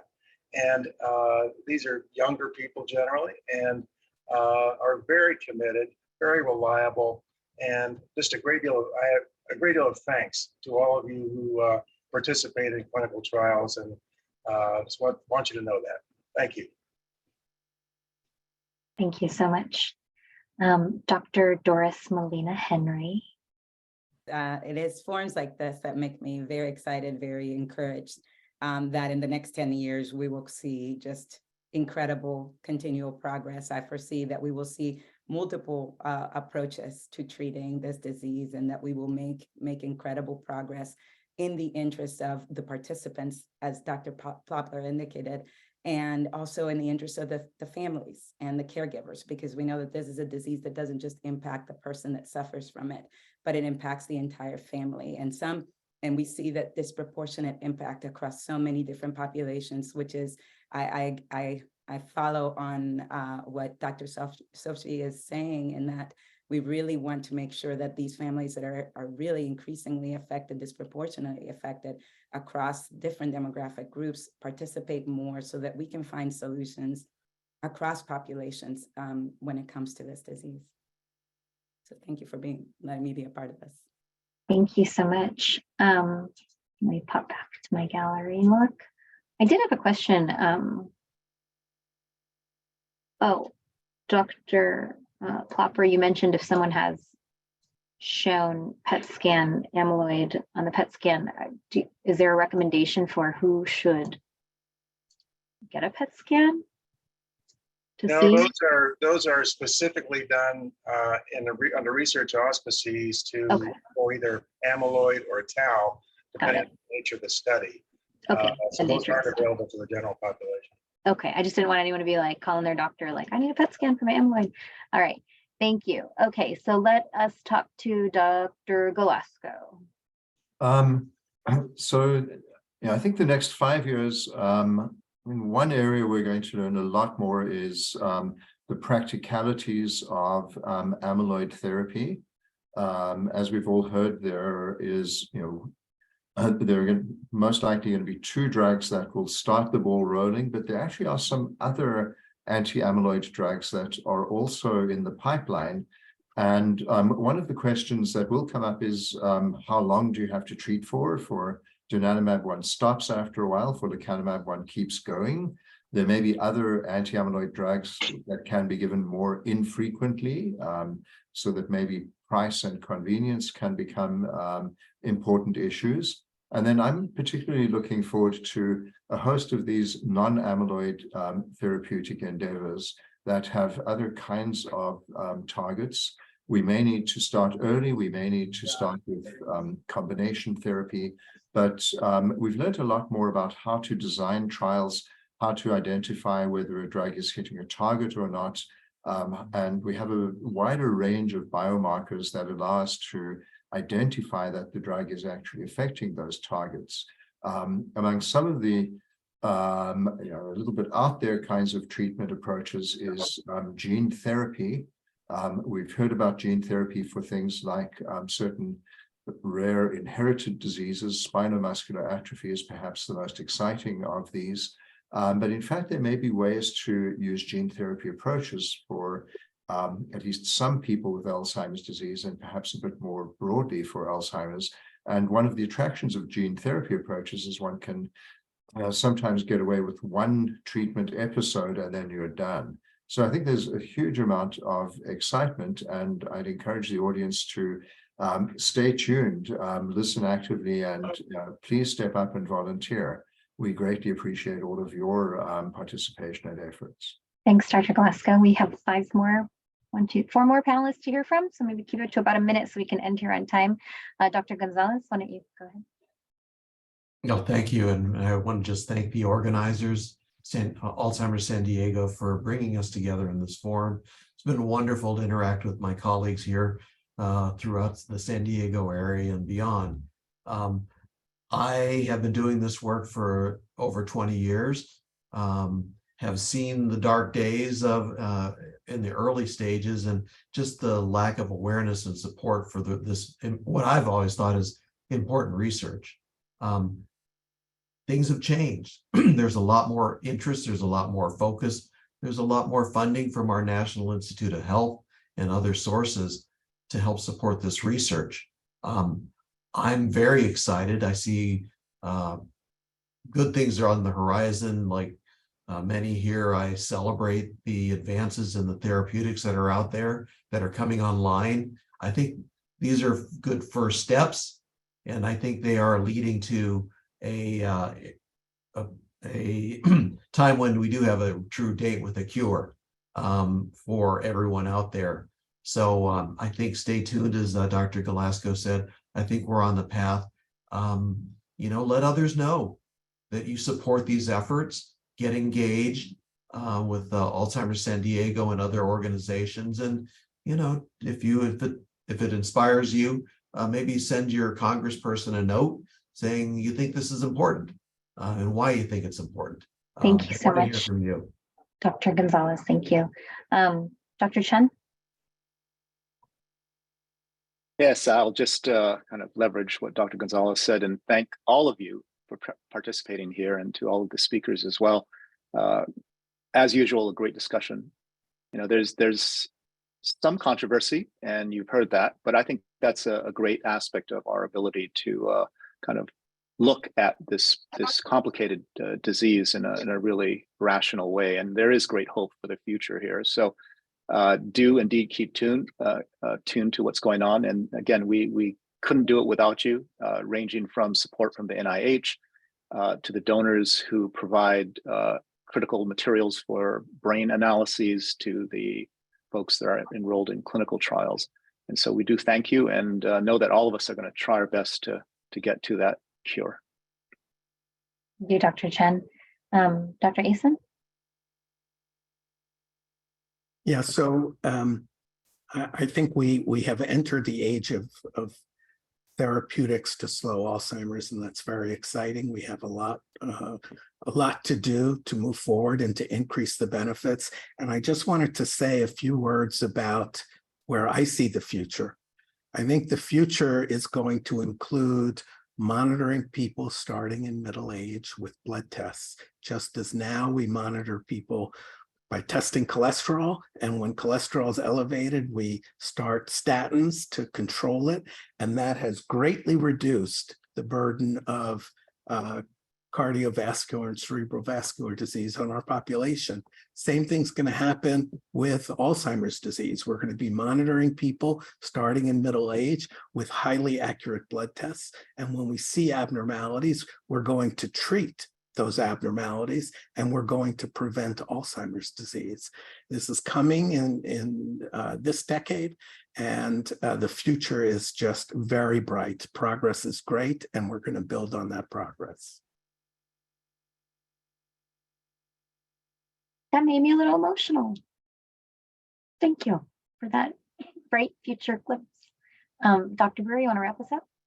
Awesome. Very happy to be here with this group. I mean, what an incredible demonstration that our community is extremely strong in this field.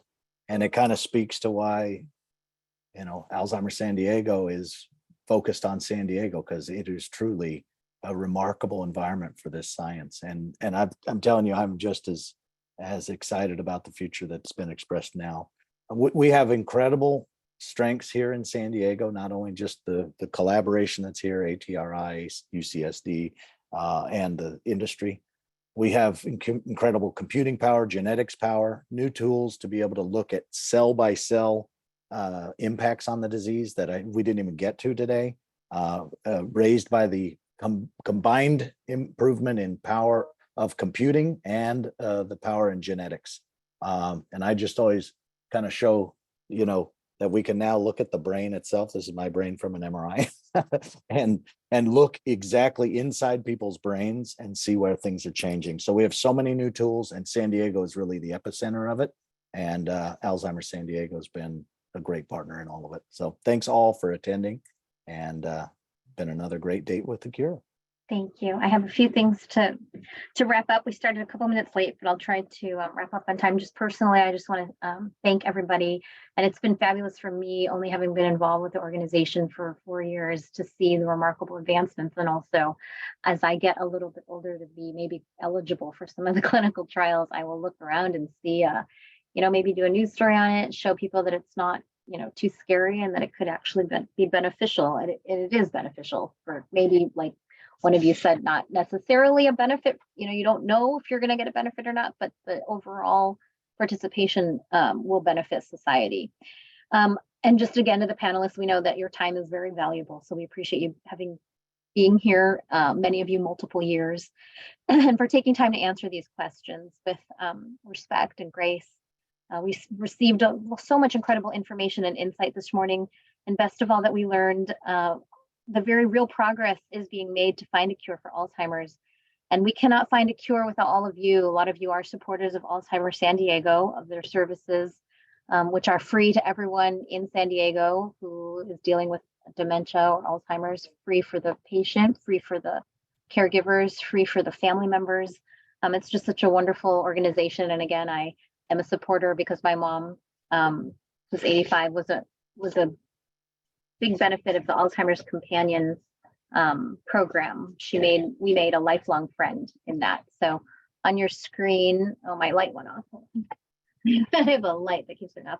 On your screen is a link to donate to Alzheimer's San Diego if you wish to. They're just fabulous. Every dollar stays in San Diego. Every donation counts. You can donate in memory of a loved one or someone who's living with Alzheimer's. You can always contact them. Again, all their resources are free. They have social workers, clinical care coaches. They're always there to help. And you can chat in the box, or you can see a link where you can follow up with one of their clinical care coaches if you need more information. So many resources on the website. There's also a form that we're going to show you if you'd like more information on research and other free services. I know we've been very good. Our team has been about putting that information in the chat. And we will also post all the wrap-up information on the website and send all of the people who attended a final report, I believe. That's what we did last year. Okay, well, I think that does it. Thanks again. This whole thing, if you want to listen to it again, will be on the website. So share it with your family and friends, because I think there are a lot of people in San Diego that would find a lot of useful information from the seminar. Maybe they couldn't join us live. That's the great thing about Zoom and webinars. It's all recorded for generations to come. Maybe one day we'll look back on this and think, oh, remember back when we didn't even know what the possibilities were. So that'll be exciting. And one day I hope to be doing the date with a cure when we really have a cure. But for 2023, that does it. Thanks again for everyone's time. Have a great day.